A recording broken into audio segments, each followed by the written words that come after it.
talk it, sound like blah, blah, blah, blah, blah, blah, blah, blah, blah. I'm just hearing blah, blah, blah, blah, blah, blah. Tell you. Impressive parallax animations and beautiful graphics are often like the best way to decrease your sales and have a poorly performing website. Distracted, annoyed, and not willing to click. Ugly websites seem to perform better. Let's find out why. There's this misconception among startups and designers and people building products that they need a beautiful website in order to make good sales. This style of a website where you have a parallax animated background, multiple layers scrolling in and out, and everything is animating and transitioning and moving may work for Apple because everybody knows Apple, and when people go to their website they already know what they want to buy. They're already interested. So by seeing a couple of animations about headphones or the new MacBook, it doesn't really deter people from actually purchasing them. For most people, however, it doesn't work like that. For most companies, you need a website that primarily communicates.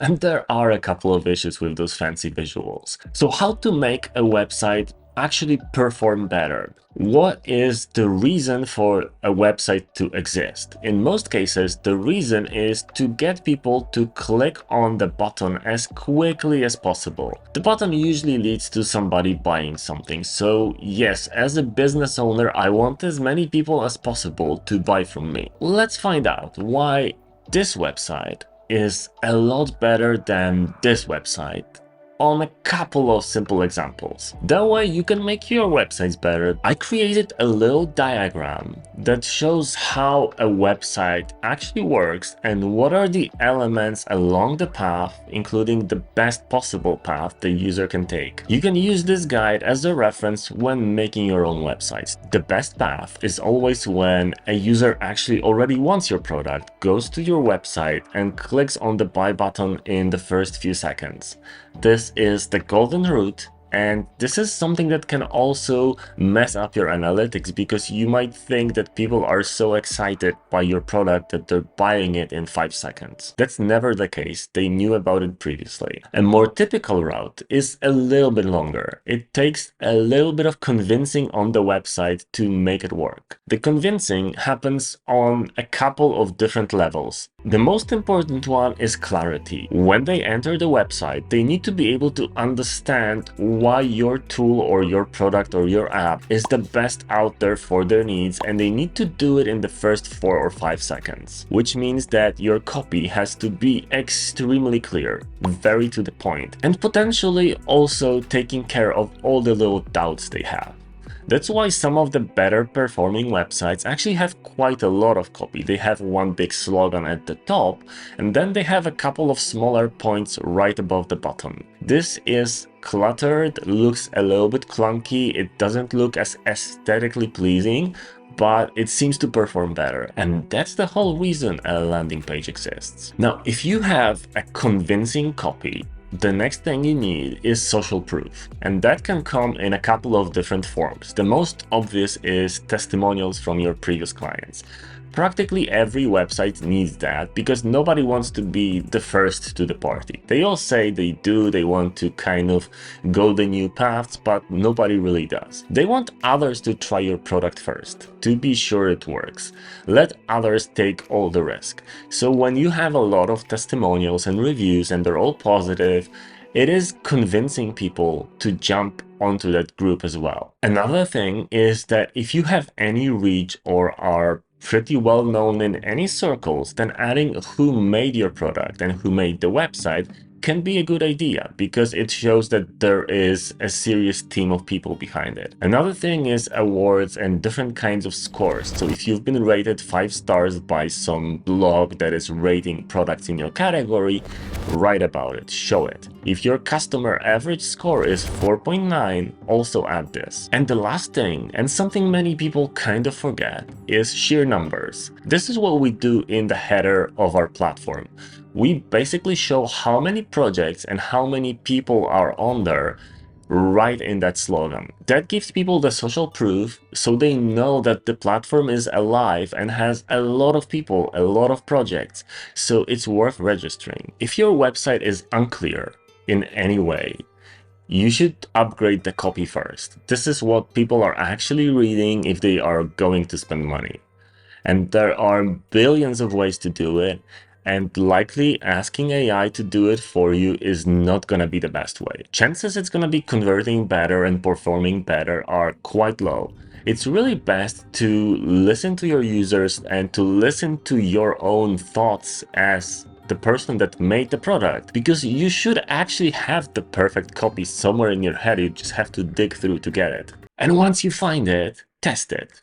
See how it performs, then tweak it or make an A/B test with a different kind of copy and constantly test it. Because you never know what's gonna work. Sometimes something completely unexpected does. Another problem with those overly beautiful websites is that they take forever to load. People don't have the time. Ain't nobody got time for that. If I have to wait 40 or 30 seconds for a website to load, chances are I'm gonna actually switch it off and go to a different website. And I'm not even gonna see your fancy, beautiful parallax animations at all.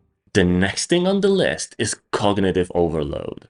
If everything is moving and animated and flashing and kind of jumping right in your face, we get overloaded. Our brain has a pretty limited processing power, and the more stimuli come from the outside, the less we want to be in that situation. Many people will go out of a website if it's too overwhelming. If everything is moving and distracting you from the main action, you're not gonna take that action. This is why the best performing websites have barely any animation. Look at Linear, a very popular example. They went from really crazy animations in the header into just a simple isometric platform view just kind of showing up. There are no micro animations happening in there. That's because they want you to focus on what the platform can do for you and click the button. But of course, there is a level of aesthetic that is necessary to achieve. Yes, it was a little misleading. It's not that landing pages need to be ugly to perform better. They need to be made with the proper focus. And the focus should never be on fancy animations and transitions and everything moving. All those things will contribute to lower clicks and lower conversion. Obviously, the website has to be beautiful, and it can be beautiful even with extra information above the fold, and even if there isn't really enough white space. You just need to plan for everything, use consistent typography, and use all the psychological principles that we're aware of. You can use the gaze principle I talked about in the previous video in the series. You can have the characters pointing at something and potentially looking at it, or looking at you and pointing at something, and that way your eyes will draw the attention, but then it will shift to the hand and the gaze will follow the pointed finger. You know what to do. You can point at the CTA button. Another thing those ugly websites do well is they make the CTA button a single color, meaning it's a color that only exists in the button on the website, nowhere else, especially nowhere else in the header, and it's the most visible, most standing out color of them all. That leads to your eyes instantly focusing on the button, and that is also a factor that can increase conversion. The problem with our rocket landing page is that it takes 8 seconds for the header to completely load and show everything. If we put it online, it would take an extra 20 or even 30 seconds to load everything, because these are all beautiful bitmap images and the copy is completely unclear. Plus the button is so vague, it doesn't really tell you why you should click it. All of that fancy animation and all those beautiful graphics don't bring any value to the users, don't tell them what problems they're solving and how, and it's basically not convincing. While it may look good, it just won't work. All of the problems that I mentioned today can be fixed.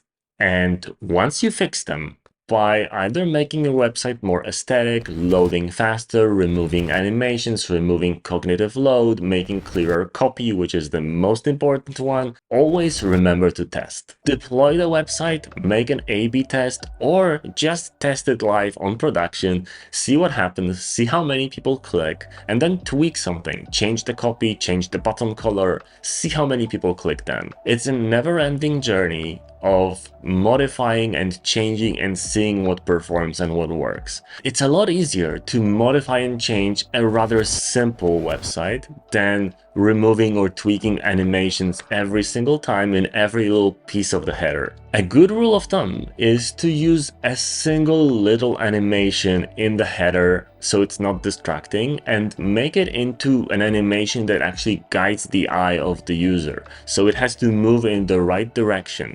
In many cases, the animations are vertical, and we already talked about it in the previous video, how vertical animation follows your gaze up and down, and we should be going left and right to read the copy and get to the button.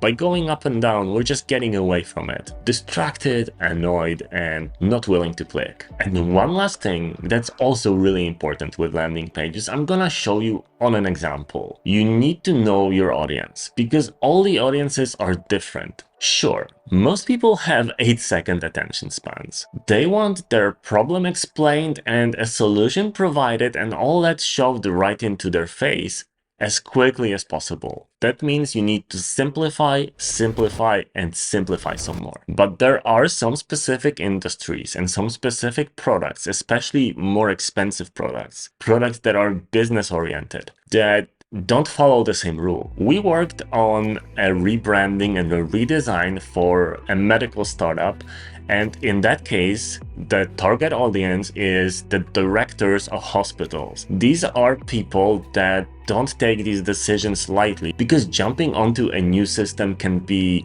a pretty daunting step. So in cases like that, the landing page can actually be pretty complex. You can have multiple sections where you have subsections and even menus that show different reasons for it. So it doesn't have to be all front and center, it doesn't have to be super simple, and it can even have sub pages that are landing pages in their own right. Because for a difficult decision like that, those people want to be 100% sure, so they're all gonna read everything you put on that website. Sure, you still need to use the right principles to guide them, make it visually appealing, and most of all, you need to make it convincing. Focus on getting the aesthetic usability effect in place, but don't overwhelm your users with fancy visuals, which are one of the most popular kinds of tutorials that they make online. And you know what? They're completely useless. Thanks for watching this long. If you're not subscribed yet, click that button and subscribe. Liking the video and leaving a comment always helps. And as always, I wish you all a beautiful day.